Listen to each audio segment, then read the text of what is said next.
Before we get into the press conference, I just had to drop this here. This is hours before Diddy was arrested. The look on his face speaks volumes. He just knew it was his time. Karma comes, and she comes on time. Morning, everyone. My name is Damian Williams, and I'm the U.S. Attorney here in the Southern District of New York.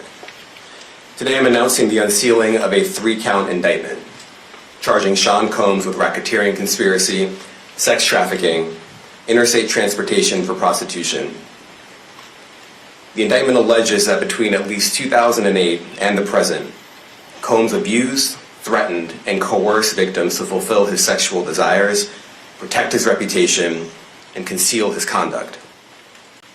As alleged in the indictment, to carry out this conduct, Sean Combs led and participated in a racketeering conspiracy that used the business empire he controlled to carry out criminal activity, including sex trafficking, forced labor, kidnapping, arson, bribery, and the obstruction of justice. Let me say a little bit more about the charges. The indictment alleges that Combs abused and exploited women and other people for years, and in a variety of ways. As alleged, Combs used force, threats of force, and coercion to cause victims to engage in extended sexual performances with male commercial sex workers, some of whom he transported or caused to be transported over state lines. Combs allegedly planned and controlled the sex performances, which he called freak-offs, and he often electronically recorded them. The freak-offs sometimes lasted days at a time, involved multiple commercial sex workers, and often involved a variety of narcotics such as ketamine, ecstasy, and GHB, which Combs distributed to the victims to keep them obedient and compliant. As alleged, when Combs didn't get his way, he was violent, and he subjected victims to physical, emotional, and verbal abuse so that they would participate in the freak-offs, and that Combs hit, kicked, threw objects at, and dragged victims, at times by their hair. On one occasion in March of 2016, that conduct was captured on video and later reported in the media. Specifically, Combs kicked, dragged, and threw a vase at a victim in a Los Angeles hotel when the victim was attempting to flee. As alleged, these assaults often resulted in injuries to the victims, which took days or weeks to heal. In addition to the violence, the indictment alleges that Combs threatened and coerced victims to get them to participate in the freak-offs. He used the embarrassing and sensitive recordings he made of the freak-offs as collateral against the victims. And the indictment alleges that he maintained control over the victims in several ways, including by giving them drugs, by giving and threatening to take away financial support or housing, by promising them career opportunities, by monitoring their whereabouts, and even by dictating their physical appearance. Because of all of this, the indictment alleges that the victims did not believe they could refuse Combs without risking their security or facing more abuse. The indictment also alleges other acts of violence undertaken by Combs and others, including violence against witnesses to his abuse, kidnapping, and arson. The indictment alleges that on more than one occasion, Combs carried or brandished firearms to intimidate and threaten victims and witnesses. Now, Combs did not do this all on his own. As I mentioned, Combs has been charged with RICO conspiracy. He used his business and employees of that business and other close associates to get his way. Those individuals allegedly included high-ranking supervisors in the business, personal assistants, security staff, and household staff. The indictment alleges that those individuals facilitated the freak-offs. They booked the hotel rooms and stocked them with the supplies, including drugs, baby oil, personal lubricant, extra linens, and lighting. When the hotel rooms got damaged, they helped clean it up. They arranged for victims and commercial sex workers to travel for the freak-offs, and they delivered large quantities of cash to Combs to pay for the commercial sex workers. The indictment also alleges that they helped Combs cover up his crimes. During the March 2016 incident at the LA hotel that I mentioned earlier, a member of the hotel security staff intervened, and Combs attempted to bribe the staff member with a stack of cash to make sure that what happened was kept quiet. And as the indictment alleges, in late 2023, after public allegations were made about Combs' crimes, he and others pressured witnesses and victims to stay silent, including by making phone calls to witnesses and victims and giving them a false narrative of what they had experienced. And as alleged, Combs used others to help conceal his abuse by monitoring and preventing victims from leaving a location in order to hide their injuries, or by locating and contacting a victim who had attempted to flee. As part of this investigation, in March of this year, special agents from HSI executed search warrants at Combs' residences in Miami and Los Angeles. They also executed a warrant for Combs' electronic devices. During those searches, agents seized evidence of the crimes charged in this indictment. They seized firearms and ammunition, including 3 defaced AR-15s and a large capacity drum magazine. They also seized evidence of the freak-offs, electronic devices that contain images and videos of the freak-offs with multiple victims. And they seized cases and cases of the kinds of personal lubricant and baby oil that Combs' staff allegedly used to stock hotel rooms for the freak-offs, more than 1,000 bottles altogether.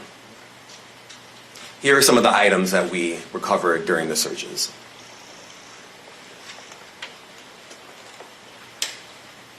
As you can see here, this is a drum magazine, large capacity, and it contains, I believe, 59 rounds. I mentioned as well that we recovered 3 AR-15s. This is a close-up shot of one of the AR-15s, and you can see right here the serial number has been thoroughly defaced. Another picture of more ammunition and parts of 2 AR-15s right there. Now, I want to be clear about 2 things. First, this office is determined to investigate and prosecute anyone who engages in sex trafficking, no matter how powerful or wealthy or famous you may be. No one should doubt our commitment on that. A year ago, Sean Combs stood in Times Square and was handed a key to New York City. Today, he's been indicted and will face justice in the Southern District of New York. Second, we are not done. This investigation is ongoing, and I encourage anyone with information about this case to come forward and to do it quickly. Anyone with information can call 1-877-4HSI-TIP. I want to express my deep appreciation for the victims and witnesses who have used their voices and helped bring this criminal conduct to light. We would not be here without them. I also want to thank the dedicated case agents on the HSI Trafficking in Person Squad in New York. They have been with us since day one and have worked tirelessly on this investigation. They will continue to be invaluable partners to us. I also want to thank the incredible agents and analysts from SCNY who have also provided tremendous assistance on this case. I'm deeply grateful for their continued work. And finally, I want to thank the outstanding career prosecutors from SCNY who are handling this case. Meredith Foster, Emily Johnson, Chrissy Slavic, Madison Smizer, and Mitzi Steiner, and their supervisors, Jamie Backleiter and Jacqueline Kelly. They are members of the Civil Rights Unit in our criminal division. We created the Civil Rights Unit when I became U.S. Attorney. I'm deeply proud of their work on this and so many other cases. I'll now take some questions. Eric Katursky, ABC. Thanks, Damian, thanks. The indictment describes aggressive, open, violent, hedonistic abuse that you say was recurrent and widely known. Why did it take law enforcement so long to intervene? How many women were victimized by Sean Combs, and how many others were involved? Look, our investigation is ongoing. We are committed to bringing justice to everyone who's been victimized by the defendant. I can't tell you why it took so long. I think the better focus is on the fact that we are here today. And we are committed to making sure that justice is done. Next question. Julia Ainsley, NBC. Thank you for doing this. You said we are not done and that Combs did not do this alone. Do you foresee that there could be other charges related to this case? I'm not taking anything off the table. Janet Fisher, Newsday. What's the difference between the sex trafficking and promoting travel for the purpose of prostitution? Well, there are different crimes with different elements. I don't think we should get into the nitty-gritty of the legal discussion right now, but the sex trafficking, we believe, they're all serious offenses, but the sex trafficking conduct carries some significant penalties, and we are gratified that we were able to bring that charge. Is one more coercive than the other? I'm not going to be able to get into that, but you can look it up, and yes, sex trafficking, especially when it involves coercion or force, is a very serious crime, and it carries significant penalties. Good afternoon, Darla Miles, ABC7 New York. Thank you for this press conference and for the details. Two questions. In context of this indictment and the information that was presented to the grand jury, are you able to clarify the number of victims? It's mentioned plural in the indictment, but can you specify the number of victims just for this particular indictment? And secondly, can you provide details about the alleged arson? Unfortunately, I'm not able to provide either. The number of victims, you are correct. We are intentional in saying multiple. The details of the arson incident are limited to what we have in the indictment and also the detention letter that we filed, which contains more details than the indictment does at various points. But we don't have anything more beyond that. Next question. Lynn Tran, CNN. Are any of his accomplices or associates under investigation? And additionally, could he face any more charges? So the investigation is ongoing. That means both as to him and to anyone else who we believe committed the crime with him. Next question. Juliet Papa. Hi, good morning from 1010 Wins. Any indication that some of the women or victims here were imprisoned in his residences, and did he have locations where he kept them, and were not allowed to leave? And also, he's indicted here, although there were searches and raids in LA, Miami. Why in New York? Well, I'm biased. I'm the U.S. Attorney in the Southern District of New York. I think that we have an outstanding track record of bringing some of the most impactful, sprawling, complex, difficult sex trafficking, human trafficking, labor trafficking, you name it. The Southern District of New York can do it, and so we're very proud of that. And so the scope and complexity of this investigation isn't something that we ran from. It's something that we embrace, and we will continue to do that. As to your question about whether he imprisoned anyone, all I can say is that, I mentioned this March 2016 incident where something was caught on video where a victim was attempting to flee, and there was violence that was associated with it. Was that at the residence or a hotel? That was at a hotel. Matthew Lee, Inner City Press.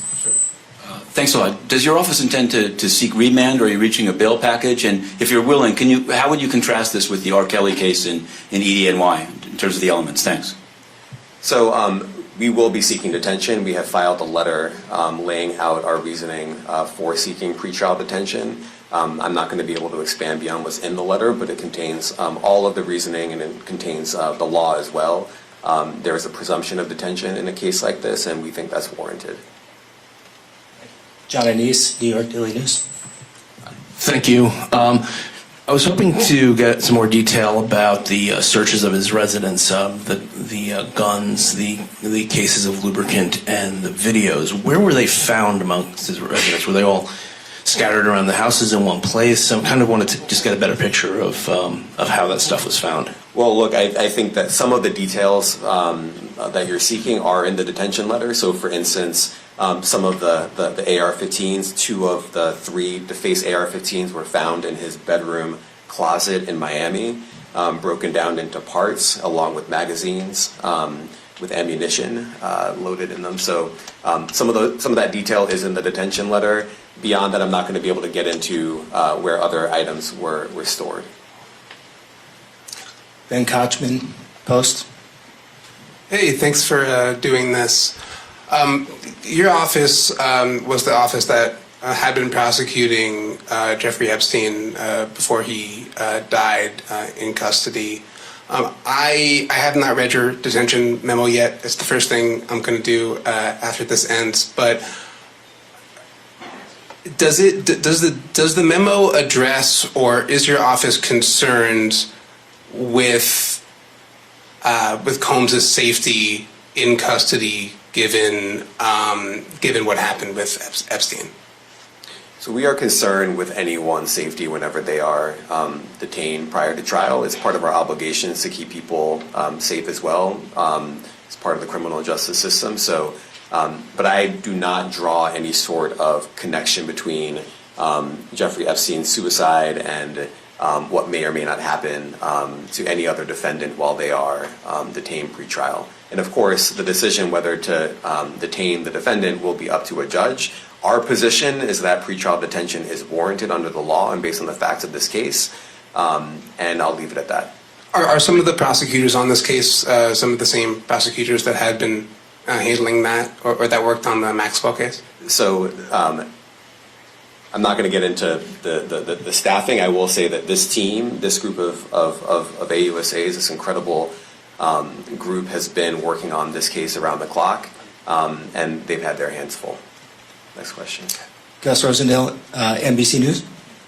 Good morning, sir. Combs' attorney said that his client has been cooperative with investigators. He said that this morning. I was wondering if you would have a reaction to that. Let me just say this. I think that generally with increasing frequency, the word cooperative or cooperating has taken on tremendous elasticity and no longer really bears any relation to what the word means when we use it in a very specific context. So responding to lawful process and the like does not qualify as cooperation when we use that term here. Mike Sisak, AP. Thanks. To that end, was there any discussion of Mr. Combs surrendering? I understand he was taken into custody at a hotel in Manhattan last night, and maybe that wasn't the plan. Can you elaborate on how that came about and why that was? I'm not going to be able to get into any sort of operational details as to how he was taken into custody and when. He is in custody right now. He will be appearing in court later today. Was there any discussion of him surrendering, given they claim he's cooperating? I'm not going to be able to get into law enforcement tactics or operations. It's a big deal with the gun. How come they're not charged outright or with obliterating civilians? That's automatic. Well, I can't get into the charging decision. It is very meaningful to us that weapons were possessed, as we allege in the indictment. Part of the reason why this conduct was so pervasive and harmful was because victims and others didn't necessarily feel comfortable denying him his wishes, as we allege, because of the presence of firearms. I should leave it there. Thanks. Last question, Jacob Shamison. Jacob Shamsian, Business Insider. Thank you. Given that he's the sole defendant in this case and that you allege he's part of a conspiracy that involves members of his companies, do you anticipate a superseding indictment that bring allegations against other members of his companies or other co-conspirators as well? I can't take anything off the table. Anything is possible. Our investigation is very active and ongoing. And I think a lot of you who cover this office know that when we say such things, that developments are certainly foreseeable, but I cannot predict them sitting here today. All right, thank you, everyone. Thank you. What part of his business empire is exposed to forfeiture? Thank you, everyone. Thank you.